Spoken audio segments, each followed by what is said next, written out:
Scream is such a fun franchise. This series is just rated R Scooby-Doo, and it's one of my favorite movie franchises that is still going. And Ghostface is next to Michael Myers as my favorite slasher villain of all time. The one thing though that makes him so iconic is how interchangeable he is. Every movie has had a new Ghostface killer, and it's one of the main reasons the series has been able to stay as fresh as it has. So I thought now that we have some new Ghostface killers, it was time to rank every Ghostface. First off, ground rules, this ranking is very personal. I'm not going on who's the best killer or the scariest. I'm just going on who are my favorites, so how likable they are, how interesting I thought they were, and so on. Also, for Ghostface to make the list, you have to be a villain and you have to have donned the suit at some point in the movie. So Greg from Scream 6 is eliminated, and Sidney Prescott and Samantha Carpenter are also eliminated. Also, full spoilers for all the movies because these are the big plot twists, so there is no way that I can't spoil the movies without talking about all these Ghostfaces. So with that out of the way, let's get started. Number 13 is going to go to Ethan Bailey from Scream 6. Scream 6 is actually pretty disappointing when it comes to its Ghostface killers, as two of the main ones here feel a lot like sidekicks, and that really applies to Ethan Bailey. He just feels very vanilla and was a really boring reveal. Ghostfaces also rely on having awesome performances when they finally take their mask off, as they have a limited amount of time that they can make an impact and make themselves memorable.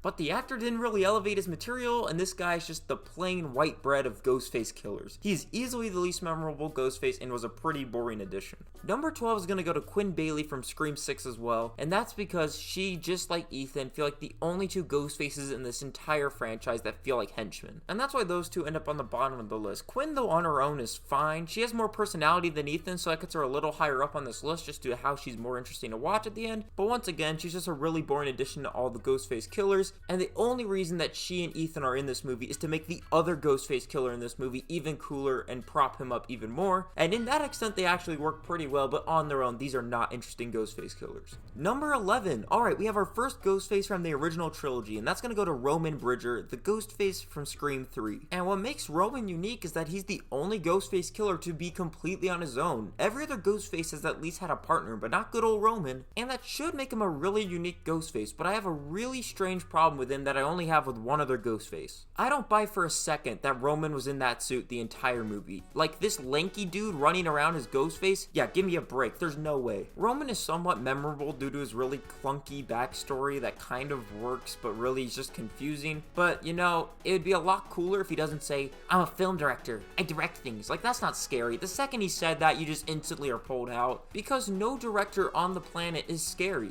Except Uwe Boll. That man genuinely terrifies me.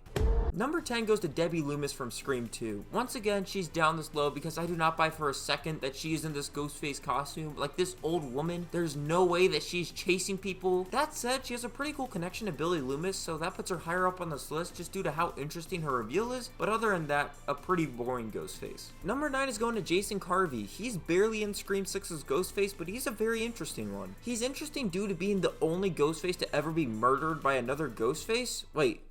Oh, no, he's not. Crap. Well, I guess he's the only Ghostface to ever be killed in the first 10 minutes. There we go. That works it out. He isn't in the movie very long, but he does get to be a pretty interesting Ghostface for how long he's around. He has a really cool kill right off the bat, and then he gets murdered really coolly by another Ghostface. So he's a very memorable Ghostface, even if he didn't have a lot of time on screen. Number 8 goes to Charlie Walker from Scream 4. His really only intention to murder is just because he likes the stab movies and is mad no one really respects him, and also that this girl didn't bang him. So he's not really a very in-depth character. He's only up this high because I buy him as dangerous, and he's not utterly forgettable like some of the other Ghostfaces that are below him. He's like the definition of a mid-tier Ghostface. Number 7 goes to Amber Freeman from Scream 5, just due to how charismatic she is when she is revealed. She doesn't have a crazy interesting motive, but Mikey Madison plays her so crazily and with so much energy that she's just a Ghostface that you always remember. And I know that I said earlier I wasn't going to talk about how cool of kills they get when they're in the suit, but I'm going to make an exception here, because she's the only Ghostface so far to kill a main trilogy character. Amber did get the kill on Dewey, and while I might hate her for it, it does make her a very memorable Ghostface. Number 6 is going to Mickey from Scream 2. Once again, he makes it only this high on the list because of how well he's played by Timothy Olyphant. Scream has a problem with its reveals being that a character sometimes just doesn't feel right to be in a crazy slasher, but Mickey totally fits the characteristics of Ghostface and feels like someone that would actually get in a Ghostface suit and start offing his classmates. And when you rewatch the movie, you can clearly see that real edge he has during all of his scenes and how he is obviously the killer. He might might not have the greatest motive, but he's just so memorable, and I love how he is characterized. I love Mickey. I think he's a great Ghostface. Number 5 is going to our newest Ghostface, who is Detective Wayne Bailey from Scream 6. And he gets up this high just due to how cool of a plan he has and how he planned out every kill in Scream 6. And that mastermind plan of his that he orchestrates is so rad and puts him so much higher up on this list, and it instantly knocks the other two Ghostfaces in this movie way down on the list. He is easily the most intriguing Ghostface in that movie and really the most interesting and creepy, and he just has a really good, compelling reveal to his connection with Richie that is just really interesting. I love his Ghostface lair and shrine that he has. That is really cool. He just feels like a better version of Debbie Loomis from Scream 2. I just think he has one of the best motivations, and that's what gets him into my top 5 Ghostfaces.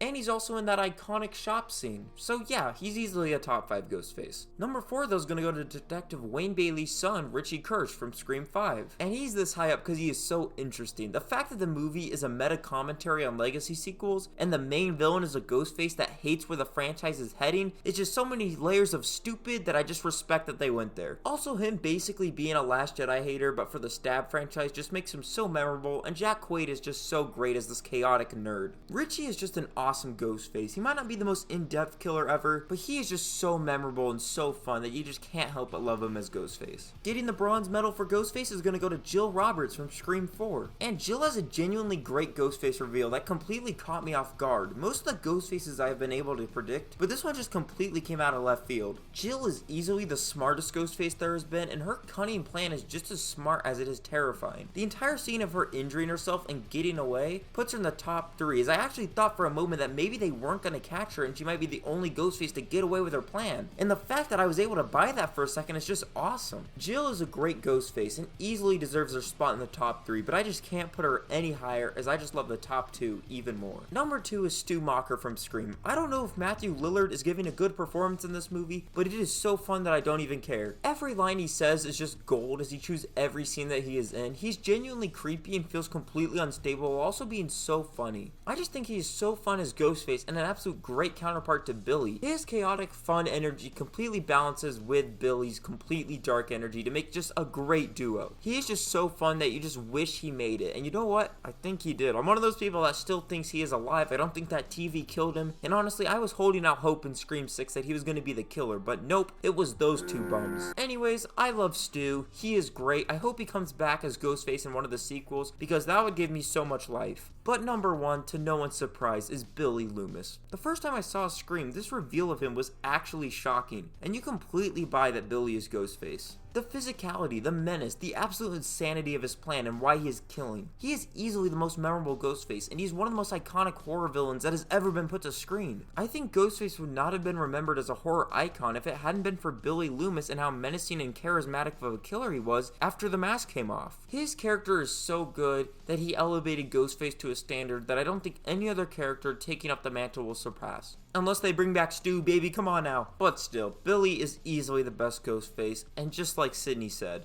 don't with the original. But wait, there's one more Ghostface that we have to talk about. The true Ghostface, the one that really has kept this character alive for all these years. And the true Ghostface, of course, is Roger L. Jackson. I don't think I can emphasize how important his voice acting of Ghostface really is. It is so iconic that it ends up transcending horror, which few horror movies have ever been able to do. Even as a kid, I knew the, "What's your favorite scary movie?" And no one will ever be able to do it as good as him. He is just as important to Ghostface as any of these other characters are, and I hope he keeps voicing the character forever, because I can't imagine Scream without him, and I think he's the main reason why Ghostface sits on my Mount Rushmore of slasher villains, next to the big 3, of course. Ghostface is just one of the best slasher villains of all time, and I can't wait for when the inevitable Scream 7 comes out and he's back again roaming the streets, looking for teenagers to kill, and asking the classic question of what's your favorite scary movie. But what are your Ghostface rankings? I would love to see it down below, because I guarantee you that we have different lists. I know some people love Roman Bridger, but I just cannot stand him, so let me hear what your list is. Is he your favorite? Or maybe Stu Macher is if you're an absolute Giga Chad. Anyways, I have some cool videos coming out, so I'm going to end the video soon so I can go get working on those and...